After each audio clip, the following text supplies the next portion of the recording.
इसे। हेलो बच्चों, आप लोग ठीक होंगे? आज संडे और एंजॉय कर रहे होंगे बेटा, ठीक है ना। तो ये एक चैप्टर है बेटा, बहुत इंपॉर्टेंट चैप्टर है, लाइट, क्लास 10th का चैप्टर है। और अगर ये ढंग से आता है तो आपको 12th में दिक्कत नहीं होगी। सेम चैप्टर है, ठीक है ना। इसी को थोड़ा और आगे एक्सटेंड करके 12th में समझाया गया है। मोस्टली अगर 10th में क्लियर नहीं होते कॉन्सेप्ट तो 12th में टीचर्स नहीं क्लियर करते बेटा। वो ये कह देते हैं कि आपने 10th में कर रखा है, तो वहाँ दिक्कत आती है। बहुत स्कोरिंग चैप्टर है 10th के पॉइंट ऑफ व्यू से भी और 12th के भी, ठीक है ना। तो चैप्टर है लाइट। इसके दो पार्ट होते हैं बेटा, एक तो रिफ्रैक्शन, एक रिफ्लेक्शन। दो पार्ट होते हैं, एक रिफ्रैक्शन, एक रिफ्लेक्शन बेटा। अभी मैं इस वीडियो में आपको रिफ्रैक्शन के बारे में बताऊंगा और नेक्स्ट जो वीडियो में करूंगा उसके अंदर रिफ्लेक्शन ऑफ लाइट बताऊंगा, ठीक। तो उससे पहले मैं ये बताता हूँ लाइट क्या होती है। What is light? Light is a form of energy. Light एक प्रकार की एनर्जी है बेटा, जो किसी ऑब्जेक्ट से, ये कोई ऑब्जेक्ट है, इससे रिफ्लेक्ट होके, है ना, इससे हमारी आई की रेटिना पे जाके फॉल करती है बेटा। तो जिससे ये ऑब्जेक्ट हमको सीन होता है, दिखाई देता है रेटिना पर, ठीक है ना। अगर किसी भी ऑब्जेक्ट से लाइट एमिट नहीं होगी, रिफ्लेक्ट नहीं होगी, तो वो ऑब्जेक्ट हमको दिखाई नहीं देगा। आप ये ध्यान रखें, कोई भी चीज, ठीक। तो ये कोई, जैसे मेरा पेन है, इस पेन को मैं देख रहा हूं बेटा, तो ये पेन मुझे दिखाई दे रहा है। वाई? क्योंकि पेन से जो है वो लाइट रे रिफ्लेक्ट होके मेरी आई की रेटिना पर इमेज फॉर्म कर रही है। अगर कुछ ऐसा इसके ऊपर पेंट कर दूं पेन के ऊपर कि ये बिल्कुल भी लाइट या रे रिफ्लेक्ट ना करे, तो ये मुझे सीन नहीं होगी, दिखाई नहीं देगी, ठीक। तो कोई भी चीज आपको तभी दिखाई देती है जब उसमें से रे आपकी आई की रेटिना पे जाके इमेज फॉर्म करती है, ठीक। तो ये तो होता है लाइट बेटा। लाइट क्या होती है? एक टाइप की एनर्जी होती है। चलिए, अब इसके दो पार्ट होते हैं, एक होता है रिफ्रैक्शन ऑफ लाइट, एक होता है रिफ्लेक्शन ऑफ लाइट। रिफ्रैक्शन में पहले रिफ्लेक्शन बताया था, जो मिरर्स होते हैं, मिरर्स, ये रे ऑफ लाइट इसके ऊपर फॉल किया और यहां से वापस हो गया उसी मीडियम में, सेम मीडियम में। जैसे आपके घर में मिरर होते हैं, इन सब में होता है रिफ्रैक्शन, उनमें होता है रिफ्लेक्शन, ठीक। और एक होता है लेंस, छोटी क्लास में कभी किया होगा, या कोई भी ट्रांसपेरेंट मीडियम, ग्लास ब्लॉक है, इसके अंदर क्या होता है, रे ऑफ लाइट एक मीडियम से जाती है और दूसरे ट्रांसपेरेंट मीडियम में एंटर कर जाती है। ये होता है रिफ्रैक्शन, है ना। तो रिफ्रैक्शन के अंदर ट्रांसपेरेंट मीडियम को यूज करते हैं और रिफ्लेक्शन के अंदर मिरर को यूज करते हैं। तो इस वीडियो में हम लोग रिफ्रैक्शन के बारे में बात करेंगे, ठीक है ना। और नेक्स्ट वीडियो में बेटा हम लोग रिफ्लेक्शन के बारे में बात करेंगे। तो देखिए, इसके अंदर ये कुछ पॉइंट्स हैं। ये रिफ्लेक्शन में पॉइंट्स हैं। एक तो रिफ्लेक्शन क्या होता है बेटा, उसके लॉस क्या होते हैं, रिफ्लेक्शन क्यों होता है, ठीक। तो ये लॉस है। तो सबसे पहले हम आपको बता रहे हैं रिफ्लेक्शन ऑफ लाइट क्या होता है।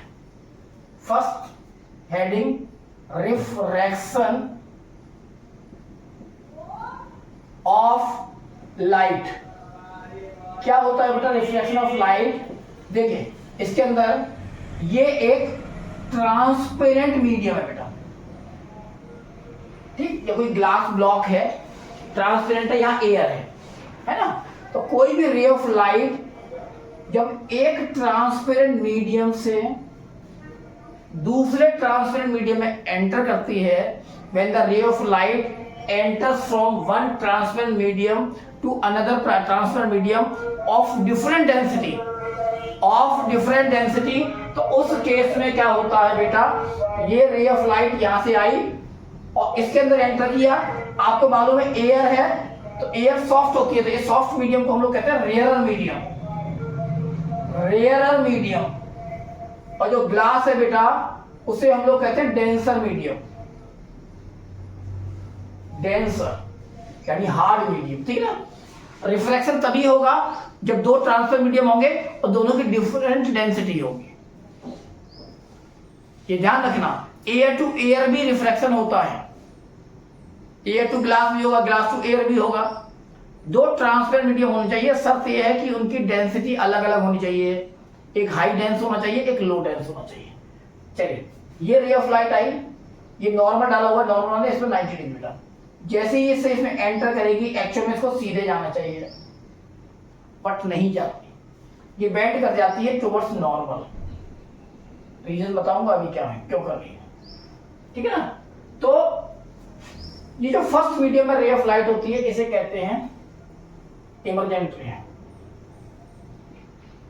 Sorry incident ray, incident ray. और जो सेकंड मीडियम में रे ऑफ लाइट आती है, ये बेटा, इसे कहते हैं रिफ्रैक्टेड रे, रिफ्रैक्टेड रे। नॉर्मल के साथ में इंसिडेंट रे जो एंगल सबटेंड करती है, उसे कहते हैं एंगल ऑफ इंसिडेंस, आई। आई क्या होता है बेटा? आई होता है एंगल ऑफ इंसिडेंस।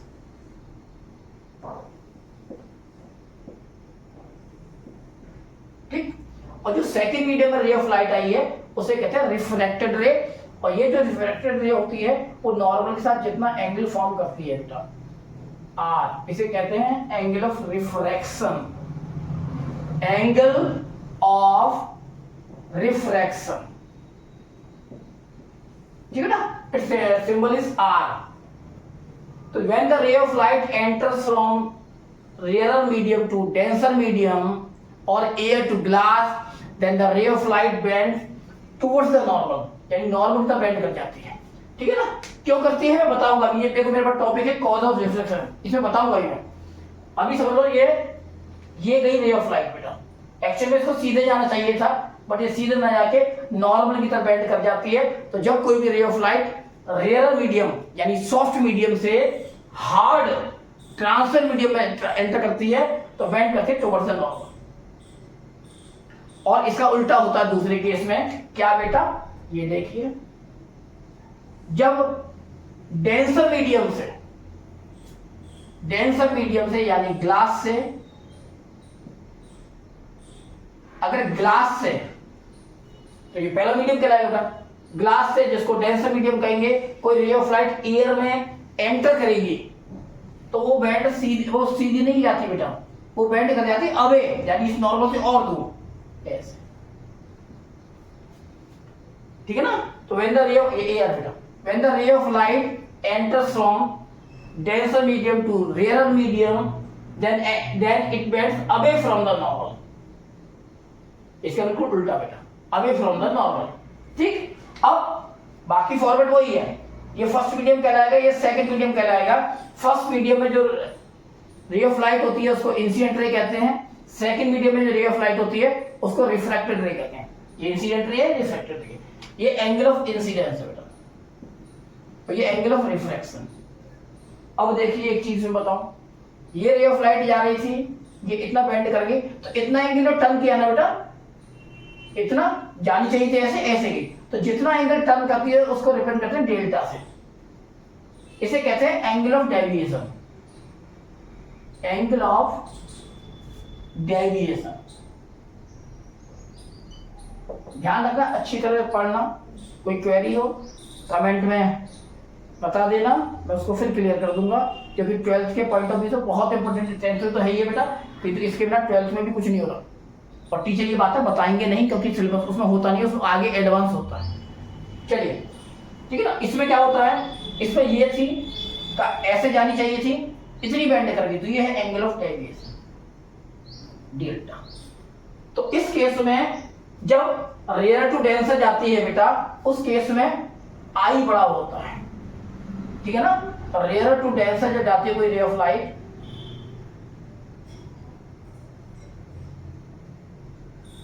तो उसमें आई ग्रेटर देन आर होता है, आई ग्रेटर देन आर होता है। और देखिएगा आप, इस केस में आई ग्रेटर देन आर है, तो आई ये रहा बेटा, आर ये रहा, तो आपको मालूम है ये आई है, तो ये पूरा भी आई होना चाहिए। पढ़ाया आपने वर्टिकली अपोजिट एंगल्स, तो आई इज इक्वल टू होगा बेटा डेल्टा प्लस आर,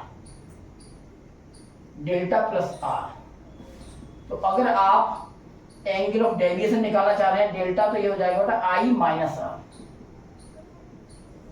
ये होगा कब? When the ray of light enter from rare to denser air to glass बेटा। सेकंड केस इसका उल्टा इसमें होगा। ये क्या है, डेंसर टू रेयर है। जब डेंसर टू रेयर होती है तो बेंड करती है अवे फ्रॉम द नॉर्मल। ठीक, जब कोई रे ऑफ लाइट डेंसर से रेयर में एंटर करती है तो अवे फ्रॉम द नॉर्मल, जैसे कि ग्लास से एयर में करे, कोल्ड एयर से हॉट एयर में करे। कोल्ड एयर भी बेटा डेंस है, हॉट एयर उसके कंपेरेटिवली है ना रेयर है, तो उसमें भी होगा, सेम केस होगा। तो रेयर जब डेंसर टू रेयर जाएगी बेटा तो अभी हो जाती है। तो इस केस में आप देखिएगा ये जो है ये आई है बेटा, तो ये भी आई होगा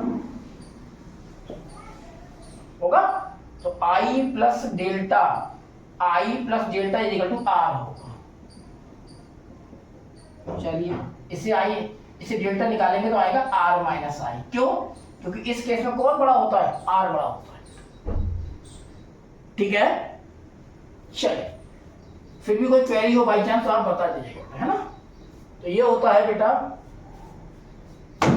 रेयर टू डेंसर का केस, ये होता है डेंसर टू रेयर का। तो एक लाइन आप स्टेटमेंट लिखेंगे तो लिख देंगे in refraction when the ray of light enters from rarer medium to denser medium, then the ray of light bend towards the normal,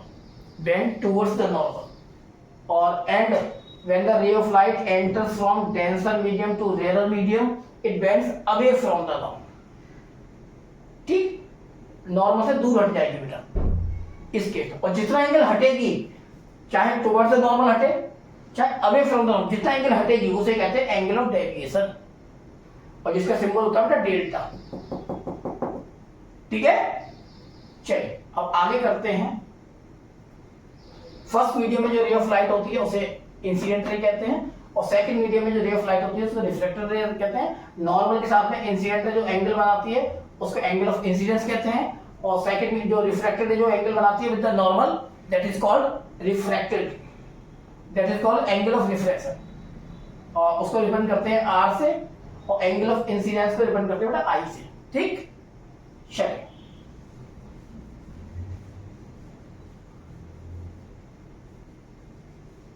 आगे है बेटा नेक्स्ट सेकंड है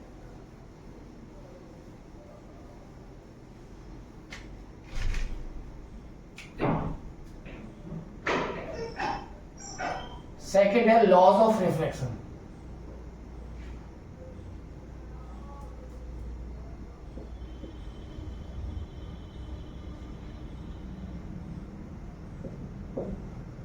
लॉज ऑफ रिफ्लेक्शन क्या होता है? लॉज ऑफ रिफ्लेक्शन बेटा ये होता है, ये कोई ग्लास ब्लॉक है जहां पर ये normal, this is called normal, ये इंसिडेंट रे, और ये सपोज भी एयर, ये ग्लास यानी ray of light enter from rare to denser medium. तो ये बेटा सीधी जानी चाहिए थी, बट बेंड करेंगे टुवर्ड्स द नॉर्मल, है ना। ये इंसिडेंट रे, ये रिफ्लेक्टेड रे, ये एंगल ऑफ इंसिडेंस, और ये एंगल ऑफ रिफ्लेक्शन। तो फर्स्ट लॉ क्या है बेटा, है ना, first law of reflection, incident ray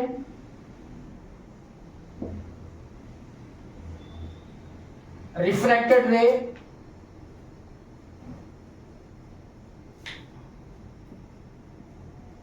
and normal, refracted ray and normal all lie in the same plane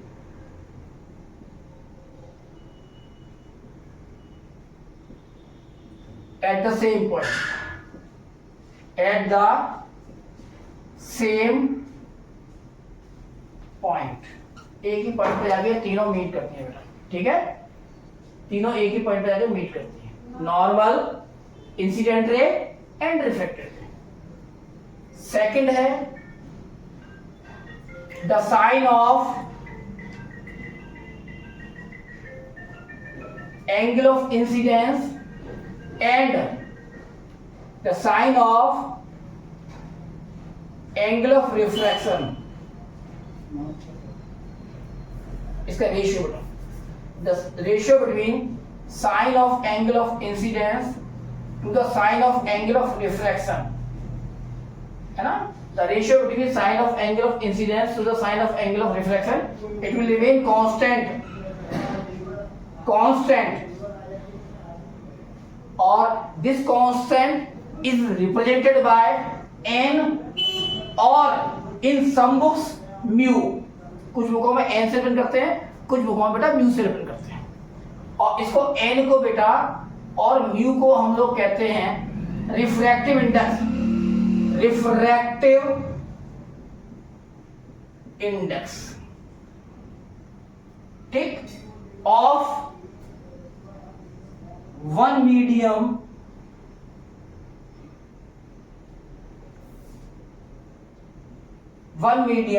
with respect to another medium, respect to another लिख लो या second medium लिख लो, बात वही है, ठीक है ना? इसका मतलब क्या है, जब रे ऑफ लाइट बेटा फर्स्ट मीडियम से सेकंड मीडियम में एंटर करेगी ना, तो इस n को हम लोग बोलने लग जाते हैं 1n2। जब ray of light second medium से फर्स्ट मीडियम में एंटर करेगी तो इस n को बोलते हैं 2n1। जब रे ऑफ लाइट एयर से ग्लास में एंटर करती है, एयर टू ग्लास एंटर करती है, when the ray of light enter from air to glass, तो उसको बेटा ANG बोलते हैं। और इसका मतलब क्या होता है, इसका मतलब होता है refractive index of glass with respect to air, refractive index of glass with respect to air, ये ध्यान रखना आपको, ठीक? इसको बोलते हैं शॉर्ट में refractive index of glass with respect to air. अब ये इंडेक्स क्या होता है, नंबर होता है बेटा लेंस का या ट्रांसमिट मीडियम का, जिसका रिफ्रैक्टिव इंडेक्स जितना ज्यादा होगा वो उतना ही ज्यादा बेंड करेगी, ठीक है ना? उतना ही ज्यादा बेंड करेगी। तो एक तरीके से नंबर है, जैसे लेंसेज का आई लेंसेज का नंबर होता है ना, ऐसे इसका होता है बेटा। चलिए, और अगर ग्लास टू एयर है, ग्लास से एयर में एंटर कर रही है, तो बेटा फिर हम n को लिखेंगे GN। नॉर्मली आप ध्यान रखो, पहला मीडियम यहां आएगा, दूसरा मीडियम यहां आएगा, GN। और इस वर्डिंग में बोलेंगे तो बोलेंगे refractive index of air with respect to glass, refractive index of air with respect to glass, ठीक है? वीडियो को पॉज करके देखिएगा बेटा, क्योंकि शॉर्ट वीडियो इसमें पॉसिबल नहीं है, ठीक? मैं कोशिश कर रहा हूं बहुत धीरे धीरे कराने की। वीडियो अगर लॉन्ग हो जाए तो प्लीज इसको एंड तक देखिएगा। चलिए, थर्ड रेयर मीडियम के नेक्स्ट थर्ड पॉइंट था कॉज ऑफ रिफ्लेक्शन, यानी रिफ्लेक्शन होता क्यों है, उसका मेन रीजन क्या है। तो कॉज ऑफ रिफ्लेक्शन में क्या होता है, जो स्पीड ऑफ लाइट होती है ना, हर अलग अलग मीडियम में अलग अलग होती है, ठीक है ना? वो चेंज होती रहती है, it depend upon the density. जैसे आपकी गाड़ी की जो स्पीड होती है ना बेटा, आपको मालूम है कि ओपन एरिया है, चौड़ी रोड है, तो आप तेज चलाओगे। कंजेस्टेड एरिया आ जाएगा, क्राउड आ जाएगा, कहीं गली मोहल्ले में बाजार में चलेंगे तो आपकी स्पीड कम हो जाएगी। ऐसी लाइट का होता है, जो लाइट होती है ना वो रेयर मीडियम में बहुत ज्यादा होती है, और जब वो एंटर करती है किसी डेंसर मीडियम में यानी कंजेस्टेड एरिया में, तो उसकी स्पीड कम हो जाती है, ठीक है ना? तो ज्यादा कहाँ होती है, रेयर मीडियम में, और कम कहाँ होती है, डेंसर मीडियम में। और वैक्यूम में सबसे ज्यादा होती है। वैक्यूम में आपने पढ़ा होगा speed of light in vacuum होता है, सिंबल होता है C, उसकी वैल्यू 3 × 10⁸ मीटर पर सेकेंड। क्यों? क्योंकि वैक्यूम के अंदर लाइट को रोकने वाला कोई होता ही नहीं। तो आप ध्यान रखना, speed of light change in transparent medium of different density.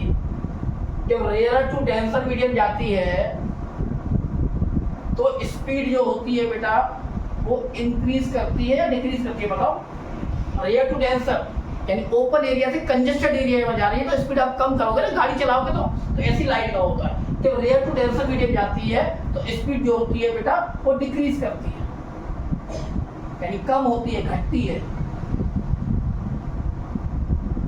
और इसका उल्टा, जब ray of light when the ray of light enters from denser to rare medium, यानी आप क्राउडी एरिया से ओपन एरिया में चले गए, तो आप मालूम है आपको, जैसे बाजार से आप निकले, आगे जाके चौड़ी रोड थी तो आप स्पीड बढ़ा दोगे गाड़ी की। तो ऐसी लाइट क्या होता है, जब डेंसर मीडियम से रेयर मीडियम में जाती है, जैसे कि ग्लास से एयर में जाएगी तो स्पीड इंक्रीज करेगी बेटा, स्पीड इंक्रीजेस। ठीक है, इसीलिए जब कोई भी when the ray of light enters from air to glass, air that means rare medium, glass that means denser medium. ठीक है बेटा, जब रेयर मीडियम से डेंसर मीडियम में जाएगी तो उसकी स्पीड कम हो जाएगी, उसकी स्पीड कम होगी, किसकी स्पीड ऑफ लाइट कम हो जाएगी, और लाइट की स्पीड कम होने से वो नॉर्मल की तरफ बेंड कर जाएगी, नॉर्मल की तरफ जानी चाहिए तो सीधे। अगर स्पीड पर कोई फर्क नहीं पड़ता तो क्या होता, वो सीधी जाती बेटा। बट हम जानते हैं कि जब रेयर मीडियम से डेंसर मीडियम में जाएगी तो स्पीड कम हो जाती है, और कम होने की वजह से जो रे ऑफ लाइट सीधी जानी चाहिए थी वो हल्की सी नीचे की तरफ झुक जाती है। जितना एंगल झुकती है उसे कहते हैं एंगल ऑफ डेविएशन, और नॉर्मल के साथ जो एंगल बनाती है उसे कहते हैं एंगल ऑफ रिफ्लेक्शन, अभी मैंने बताया था।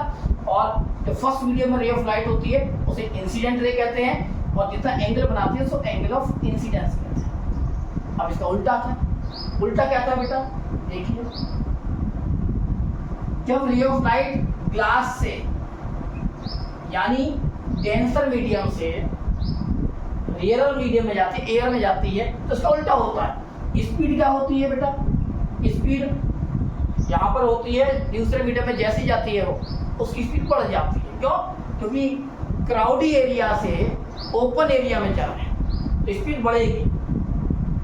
तो यहाँ पर बेटा, यहाँ से जैसे यहाँ जाएगी तो कायदे से सीधी जानी चाहिए थी, बट स्पीड बढ़ी तो स्पीड बढ़ेगी, स्पीड इंक्रीज करेगी तो it bends away from the normal. ऐसे ये होती है रिफ्लेक्टेड रे, ये होता है एंगल ऑफ रिफ्रैक्शन, ये होता है एंगल ऑफ इंसिडेंट, ये होती है इंसिडेंट। ठीक है ना, क्लियर। अब आगे चलते हैं। इसका मतलब समझ गए ना कि रिफ्लेक्शन हो क्या रहा है, रिफ्लेक्शन सिर्फ इस वजह से हो रहा है कि स्पीड चेंज हो रही है। तो स्पीड चेंज होने के कारण ही रे ऑफ लाइट अपने एक्चुअल पाथ पर नहीं जा रही, वो बेंड कर रही है, अपने एक्चुअल पाथ से हट जा रही है, या तो इधर हटे या इधर हटे। और इस हटने को ही, बेंडिंग ऑफ लाइट रे को ही आप लोग कहते हो रिफ्रैक्शन ऑफ लाइट। अगर बेंड नहीं होती तो रिफ्रैक्शन नहीं होता। क्लियर है, चलिए आगे चलते हैं। अब देखिए, इजीली पॉज कर करके आप पढ़िएगा, स्लो कर लीजिएगा, है ना। और जो भी अगर कोई दिक्कत है आप मुझे बताइएगा, मैं नेक्स्ट वीडियो में फिर आपको बताऊंगा। देखिए अब क्या है बेटा, एक हेडिंग पहले ये बताता हूँ जिसके अंदर नो रिफ्रैक्शन होता है। देखिए, कंडीशन फॉर नो रिफ्रैक्शन। अब रिफ्रैक्शन क्यों नहीं होगा, नो रिफ्रैक्शन। दो ऐसे केस हैं जिसके अंदर रिफ्रैक्शन नहीं होता। रे ऑफ लाइट एक ट्रांसपेरेंट मीडियम से दूसरे ट्रांसपेरेंट मीडियम में जाएगी, फिर भी रिफ्रैक्शन नहीं होता। कब, देखिए फर्स्ट केस है, ये बेटा रे ऑफ लाइट है, एक ट्रांसपेरेंट मीडियम है और ये नॉर्मल है, और रे ऑफ लाइट इसी नॉर्मल के अलोंग फॉल कर रही है। याद रखना 90 डिग्री पर फॉल कर रही है। और जब 90 पर ही फॉल करेगी तो इसकी स्पीड तो चेंज होगी, वो होगी क्योंकि ये एयर है, ये ग्लास है, डेंसिटी चेंज हो रही है तो स्पीड चेंज होगी। बट ये बेंड किधर करेगी, क्योंकि तिरछी जाती थी ऐसे तो इधर बेंड कर जाती थी या उधर चले। अब ये नॉर्मल ही फॉल कर रही है तो ये बेंड नहीं करेगी, और बेंड नहीं करेगी तो इसका मतलब क्या है, ये सीधी गिरेगी बेटा, और सीधी ही पास आउट हो जाएगी, सीधी ही पास आउट हो जाएगी। यानी ये फॉल नहीं करेगी, ये बेंड नहीं करेगी, और जब बेंड नहीं करेगी तो रिफ्लेक्शन नहीं होगा। क्यों? क्योंकि बेंडिंग ऑफ लाइट रे का मुड़ना ही रिफ्लेक्शन कहलाता है। यहाँ पर नहीं मुड़ रही है यानी रिफ्लेक्शन नहीं होगा। ठीक, एक केस तो ये होता है। दूसरा, अगर पॉसिबल हो बेटा, तो यहाँ पर दो ऐसे ट्रांसपेरेंट मीडियम लो जिनकी दोनों की डेंसिटी सेम। सुनना, अगर पॉसिबल है तो दो ट्रांसपेरेंट मीडियम ले लो और दोनों की डेंसिटी सेम हो। एक मीडियम ये रहा और एक मीडियम ये रहा। जब रे ऑफ लाइट यहाँ से इस एक मीडियम से दूसरे मीडियम जाएगी, दोनों का रिफ्रैक्टिव डेंसिटी सेम है, दोनों ट्रांसपेरेंट मीडियम डेंसिटी सेम है, तो कुछ नहीं होगा। अगर रे ऑफ लाइट ऐसे जा रही है तो ऐसे ही चली जाएगी, बिकॉज डेंसिटी सेम होना है तो स्पीड चेंज नहीं होगी। स्पीड चेंज नहीं होगी तो रे ऑफ लाइट अपने एक्चुअल पाथ से डेविएट नहीं होगी, अपने एक्चुअल पाथ से नहीं मुड़ेगी, और जब नहीं मुड़ेगी तो रिफ्रैक्शन नहीं होगा। क्यों? क्योंकि बेंडिंग ऑफ लाइट रे को ही आप रिफ्रैक्शन कहते हैं। अगर लाइट बेंड नहीं कर रही तो रिफ्रैक्शन नहीं होगा। क्लियर है? अब मैं आपको बेटा आगे की चीजें सेकंड वीडियो में बताऊंगा, ठीक है ना? जब तक के लिए गुड बाय।